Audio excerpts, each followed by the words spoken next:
খহনীয়া আৰু সমস্যা কি দেখিছাই তোমালোকে হেৰি কৰি চাই আছা।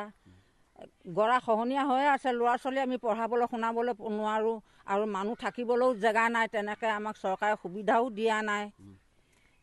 নিদিয়াৰ ফলতে আমি বৰ কষ্ট ভুগি আছোঁ আৰু এতিয়া অসুবিধা। এতিয়া স্কুলত লোৱা অহা যোৱা কৰাও অসুবিধা, বেমাৰী এজন পৰি থাকিলে অনা নিয়া কৰা অসুবিধা, অনেক অসুবিধাত পৰি আমি গৰা খহনীয়াত পৰি আছোঁহি।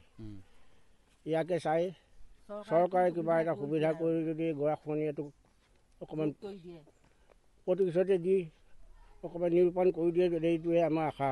ইয়াত প্ৰায় 150 ঘৰমান মানুহ আছে। 150 ঘৰ মানুহৰ এইটোৱে প্ৰধান পথ। আৰু ইয়াতে প্ৰায় আজি 5 বছৰমানৰ আগত পীযুষ হাজৰিকা আহি জলসিঞ্চন বিভাগত তেখেতে আহি আমাক কৈছিলে যে বল হেড পাকোপাইন ইয়াত দিব। তাৰ পাছতো আকৌ এই অলপ পাছত আগতে আহিছিলে, প্ৰায় 6 মাহমানৰ আগত, তেতিয়াও ক'লে পাকোপাইনৰ কিবা ব্যৱস্থা কৰা। মাত্ৰ আমাৰ ইয়াত আশ্বাসহে দি আছে, তেওঁলোকে কোনো কাম হাতত লোৱা নাই। গতিকে আৰু ইয়াত দেখিছে আপোনালোকে যে গৰা খহাই আহি প্ৰায় ঘৰেই পাইছেহি আৰু বাৰী ভাঙি আমি ৰাস্তা ওলাবলগীয়া হৈ আছে।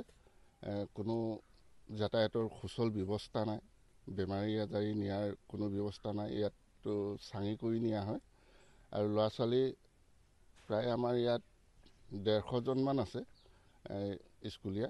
তেওঁলোকে যোৱাৰো কোনো মানে সুচল পথ নাই। অভিভাৱকে আগবঢ়াই থৈ আহিব লাগিব, আকৌ আহোঁতে লৈ আহিব লাগিব। আৰু প্ৰায় আমাৰ ইয়াত দুৰ্ঘটনা হৈ আছে। ইয়াত প্ৰায় বাইক 5খনমান ইয়াত পৰিছে, নদীত পৰিছে। গতিকে চৰকাৰে কি ব্যৱস্থা কৰে, এনেকুৱা নিউজটো প্ৰায় বজাই থকা হৈছে।